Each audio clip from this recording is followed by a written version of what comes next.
Welcome to my class. നമ്മൾ discuss ചെയ്യുന്നത് ഫ്രിക്ഷനിലെ രണ്ടാമത്തെ പ്രോബ്ലമാണ്. ഞാൻ പ്രോബ്ലം ഒന്ന് വായിക്കാം.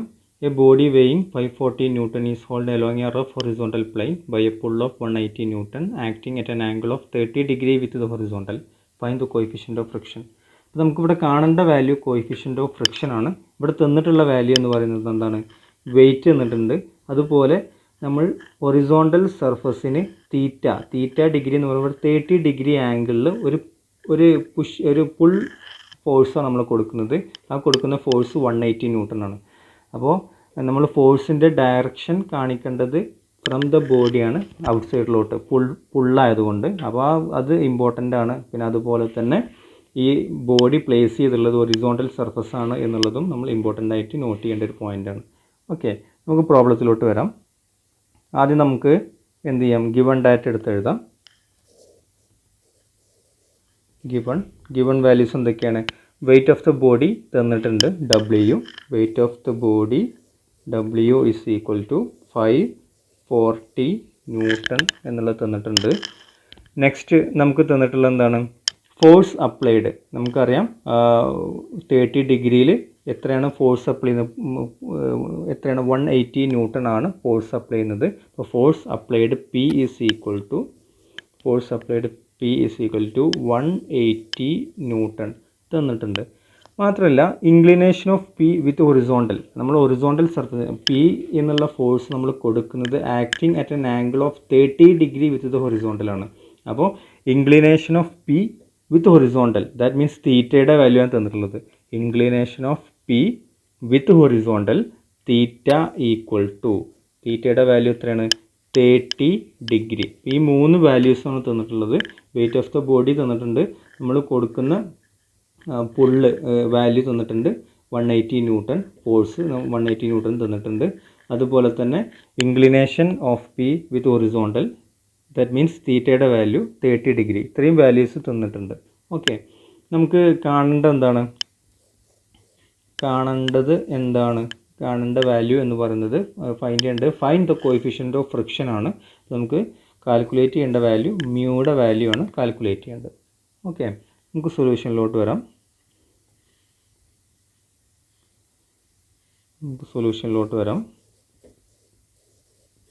ആദ്യം തന്നെ നമുക്ക് ഫോഴ്സ് ഡയഗ്രാം വരക്കാം. ഈ നമ്മളുടെ ബോഡിയുടെ നമുക്കറിയാവുന്ന ഫോഴ്സസുകളൊക്കെ വരക്കാം. അപ്പോൾ അതിന് വേണ്ടിയിട്ട് ഞാൻ ആദ്യം തന്നെ ഒരു ഹൊറിസോണ്ടൽ സർഫസ് ആണെന്ന് പറഞ്ഞിട്ടുണ്ട്.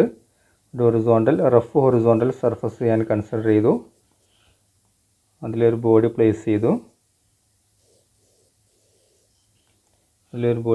നമുക്കറിയാവുന്ന ഫോഴ്സസ് ഏതൊക്കെ? നേരെ താഴോട്ട് W ആക്ട് ചെയ്യുന്നുണ്ട്. Wയുടെ വാല്യൂ ക്വസ്റ്റ്യനിൽ തന്നിട്ടുണ്ട് 540 ന്യൂട്ടൺ ആണ് തന്നിട്ടുണ്ട്. ഇതിന് നേരെ ഓപ്പോസിറ്റ് ആയിട്ട് എന്തുണ്ട്? റിയാക്ഷണൽ ഫോഴ്സ് R ഉണ്ട്. നമുക്കറിയാം നമ്മൾ ഇവിടെ തന്നിട്ടുള്ളത് ഹൊറിസോണ്ടൽ സർഫസിന് 30 ഡിഗ്രി ആംഗിളാണ് നമ്മൾ ഗിവൻ ലോഡ് കൊടുക്കുന്നത്, ഫോഴ്സ് കൊടുക്കുന്നത്. അപ്പോൾ നമുക്ക് Pയുടെ ഡയറക്ഷൻ പുള്ളാണ് ഫോഴ്സ്. അപ്പോൾ ഫ്രം ദ ബോഡി കാണിക്കണം. Pയുടെ ഡയറക്ഷൻ ഔട്ട് സൈഡാണ്, നമുക്ക് വലിക്കുകയാണ് ചെയ്യുന്നത്. ഓക്കെ, ഇനി നമുക്ക്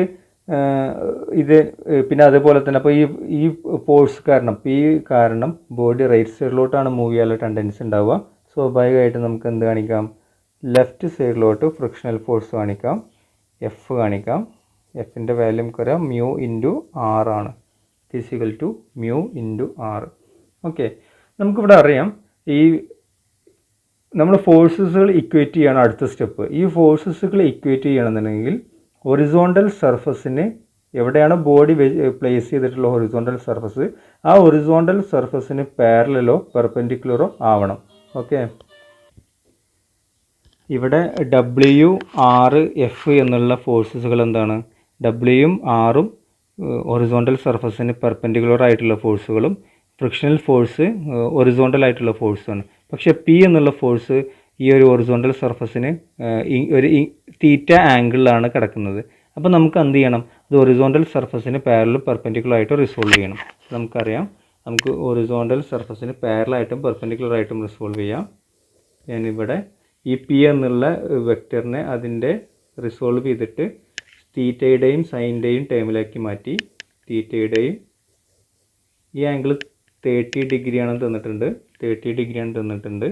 അങ്ങനെയാണെന്നുണ്ടെങ്കിൽ ഹൊറിസോണ്ടലായിട്ടുള്ള ഈ വാല്യൂ എത്ര വരിക? പി കോസ് 30 എന്ന് വരും. വെർട്ടിക്കലായിട്ടുള്ള ഈ ഫോഴ്സ് പി സൈൻ 30 ഇങ്ങനെ വരും. അപ്പോൾ പി എന്നുള്ള ഫോഴ്സിനെ പി കോസ് തീറ്റ ആയിട്ടും പി സൈൻ തീറ്റ ആയിട്ടും ഞാൻ റിസോൾവ് ചെയ്തു. അതിൽ പി കോസ് തീറ്റയുടെ ഡയറക്ഷൻ നിങ്ങൾ നോക്കണം, റൈറ്റ് സൈഡിലോട്ടാണ്. പി സൈൻ തീറ്റ മുകളിലോട്ടാണ്. അപ്പോൾ ഈ ഹൊറിസോണ്ടൽ സർഫസിന് ഇപ്പോൾ എല്ലാ ഫോഴ്സും ആറും എഫും ഡബ്ല്യൂയും പിയുടെ രണ്ട് ഫോഴ്സുകളും ഈ ഹൊറിസോണ്ടൽ സർഫസിന് പാരലോ പെർപെൻഡിക്കുലറോ ആയിട്ട് മാറി. ഇനി നമുക്കത് റിസോൾവ് ചെയ്യാൻ സുഖമാണ്. അതിനു മുമ്പ് ഞാനിപ്പോൾ ഇവിടെ ചെയ്തൊരു കാര്യമുണ്ട്. ഈ ഒരു ഫോഴ്സ് തീറ്റ ആംഗിൾ ഞാൻ ഒരു പുള്ള് കൊടുക്കുമ്പോൾ ഈ ഡയറക്ഷൻ ഇങ്ങോട്ടാണ്, ഫ്രം ദ ബോഡിയാണ്. അപ്പോൾ ഞാൻ റിസോൾവ് ചെയ്തത് എങ്ങനെയാണ്? വെക്ടറിൻ്റെ അഡീഷൻ നമുക്ക് അറിയാവുന്നതാണ്. അപ്പോൾ പി എന്നുള്ള വെക്ടറിനെ ഞാൻ റിസോൾവ് ചെയ്തത് പി കോസ് തീറ്റ ആയിട്ടും പി സൈൻ തീറ്റ ആയിട്ടും ഇങ്ങനെ ഈ ഡയറക്ഷനിലാണ്. ഇത് P cos theta P sine theta. ഇനി ഇതേ ഫോഴ്സ് തന്നെ ഒരു പുഷ് കൊടുക്കുകയാണെന്നുണ്ടെങ്കിൽ ദാറ്റ് മീൻസ് നമ്മുടെ ഫോഴ്സിൻ്റെ ഡയറക്ഷൻ ഇങ്ങനെ വരും, ടു ദ ബോഡി വരും. ഫോഴ്സിൻ്റെ ഡയറക്ഷൻ ടു ദ ബോഡി വരും. അങ്ങനെയാണെന്നുണ്ടെങ്കിൽ നമ്മൾ കോസ് തീറ്റയും സൈൻ തീറ്റയും ടൈമിൽ എങ്ങനെ എഴുതാം? ഇവിടുന്നാണ് തുടങ്ങുക വെക്ടർ, ഇവിടുന്ന് തുടങ്ങിയിട്ട് ഇവിടെ അവസാനിച്ചു. അതായത് ഇങ്ങനെയാണ് ഡയറക്ഷൻ വരിക. പി കോസ് തീറ്റ എന്നുള്ളത് ലെഫ്റ്റ് സൈഡിലോട്ട് കാണിച്ചു, പി സൈൻ തീറ്റ എന്നുള്ളത് ഡൗൺവേർഡ് ഡയറക്ഷനിലോട്ടായിരിക്കും. അപ്പോൾ പുഷാണോ പുള്ളാണോ നമ്മൾ കൊടുക്കുന്ന ലോഡ് എന്നുള്ളത് വളരെ ഇമ്പോർട്ടൻ്റ് ആണ്. അത് നമ്മൾ കൺസിഡർ ചെയ്യണം. അത് കൺസിഡർ ചെയ്യുമ്പോൾ പുഷാണെങ്കിലും പുള്ളാണെങ്കിലും അതിൻ്റെ ഡയറക്ഷൻ നേരെ ഓപ്പോസിറ്റ് ആവുന്നുണ്ട്. അപ്പോൾ അത് നന്നായിട്ട് നിങ്ങൾ ശ്രദ്ധിക്കണം. ഓക്കെ, ഇനിയും ഒരു പുഷിംഗ് ഫോഴ്സ് കൊടുക്കുമ്പോൾ ഈ ബോഡി എങ്ങോട്ടാണ്? ഇപ്പോൾ ഇവിടെ ഒരു പുള്ള് കൊടുക്കുമ്പോൾ നമ്മൾ ഇങ്ങനെ പിയുടെ ഡയറക്ഷൻ ഇങ്ങനെ ആകുമ്പോൾ ഫ്രിക്ഷണൽ ഫോഴ്സിൻ്റെ ഡയറക്ഷൻ എഫ് ഇങ്ങോട്ടാണ് വന്നത്. ഈ ഒരു കേസിൽ എന്താ വരിക? പിയുടെ ഡയറക്ഷൻ ഇങ്ങോട്ടാണെങ്കിൽ body tends to move in left സൈഡിലോട്ടാണ് മൂവ് ചെയ്യാൻ ടെൻഡൻസി. പിയുടെ ഡയറക്ഷൻ ലെഫ്റ്റ് സൈഡിലോട്ടാകുമ്പോൾ ലെഫ്റ്റ് സൈഡിലോട്ടാണ് മൂവ് ചെയ്യാൻ ടെൻഡൻസി ഒരു പുഷിംഗ് ഫോഴ്സ് കൊടുക്കുമ്പോൾ. അപ്പോൾ സ്വാഭാവികമായിട്ടും ഫ്രിക്ഷണൽ ഫോഴ്സ് എങ്ങോട്ട് വരും? റൈറ്റ് സൈഡിലോട്ട് വരും. ഈ ഒരു വ്യത്യാസമുണ്ട്. അങ്ങനെ പ്രോബ്ലംസിൽ മാറി വരുന്നത് നമ്മൾ നോക്കണം. പുഷാണോ പുള്ളാണോ എന്നുള്ളത് നമ്മൾ കൺസിഡർ ചെയ്യണം. ഓക്കെ, ഇനി നമുക്ക് ക്വസ്റ്റ്യനിലോട്ട് വരാം. ഇപ്പോൾ നമ്മൾ എന്ത് ചെയ്തു? എല്ലാ ഫോഴ്സും ആ ബോഡിയിലുള്ള എല്ലാ ഫോഴ്സും നമ്മൾ കൺസിഡർ ചെയ്തു. ഇനി നമുക്ക് റിസോൾവ് ചെയ്യാം. Resolving the forces along the plain, അതായത് നമ്മളുടെ ഹൊറിസോണ്ടൽ എവിടെയാണ് ബോഡി പ്ലേസ് ചെയ്തിട്ടുള്ളത് ആ ബോഡി പ്ലേസ് ചെയ്തിട്ടുള്ളതിന് പാരലായിട്ടും പെർപെൻഡിക്കുലർ ആയിട്ടും നമുക്ക് ഫോഴ്സ് റിസോൾവ് ചെയ്യണം. അപ്പോൾ ഞാൻ ആദ്യം തന്നെ എന്ത് ചെയ്യാണ്? ഫോഴ്സസ് ഒക്കെ റിസോൾവ് ചെയ്യാണ്. അപ്പോൾ resolving the forces along the plain. ഫസ്റ്റിൽ resolving the forces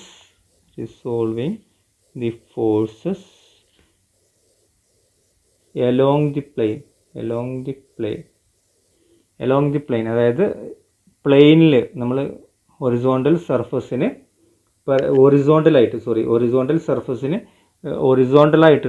ഫോഴ്സസുകൾ നമുക്ക് എന്ത് ചെയ്യാം? ഇക്വേറ്റ് ചെയ്യാം. ഓക്കെ, അപ്പോൾ ഹൊറിസോണ്ടലായിട്ടുള്ള ഫോഴ്സസ് ഏതൊക്കെയാണ്? ഹൊറിസോണ്ടലായിട്ടുള്ള ഫോഴ്സസ് ലെഫ്റ്റ് സൈഡിലോട്ട് എന്തുണ്ട്? ലെഫ്റ്റ് സൈഡിലോട്ട് ഫ്രിക്ഷണൽ ഫോഴ്സ്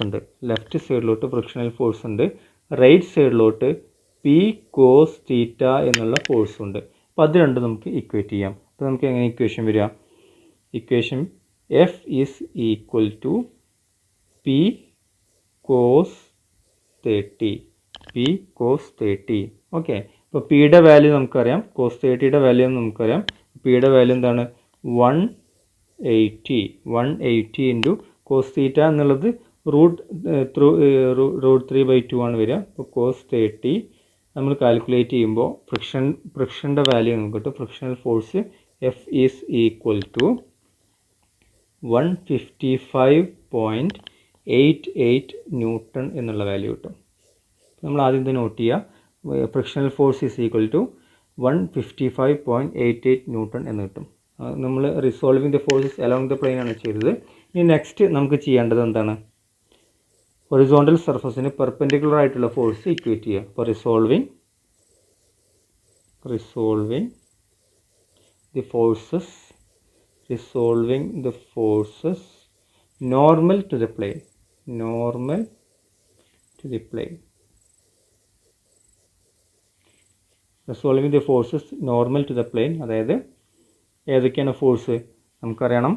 ഏതൊക്കെയാണ് നോർമൽ ആയിട്ടുള്ള ഫോഴ്സസ് എന്നുള്ളത് നമ്മൾ ആദ്യം കാണുക. ഹൊറിസോണ്ടൽ സർഫസിൻ്റെ നോർമൽ ആയിട്ടുള്ള ഫോഴ്സസ് ഏതൊക്കെയാണ്? നേരെ താഴോട്ട് W ഉണ്ട്. നേരെ താഴോട്ട് W. മുകളിലോട്ട് 2 ഫോഴ്സ് ഉണ്ട്. നമ്മൾ ഇതിന് പെർപെൻഡിക്കുലർ ആയിട്ടുള്ള ഫോഴ്സ് മാത്രം നോക്കിയാൽ മതി. നേരെ മുകളിലോട്ട് R എന്നുള്ള ഫോഴ്സ് ഉണ്ട്. അതുപോലെ തന്നെ P sin θ എന്നുള്ള ഫോഴ്സും നേരെ മുകളിലോട്ടുണ്ട്. ഓക്കെ, അപ്പോൾ നമുക്കത് എഴുതാം. എന്തൊക്കെയാണ്? നേരെ താഴോട്ടുള്ള ഫോഴ്സസ് W ആണ്. W equal to R plus P sin θ എന്നെഴുതാം. W equal to R plus P sin 30 എന്നെഴുതാം. ഓക്കെ, നമുക്കിതിൽ നിന്ന് ആറിൻ്റെ വാല്യൂ ആണ് കാൽക്കുലേറ്റ് ചെയ്യേണ്ടത്.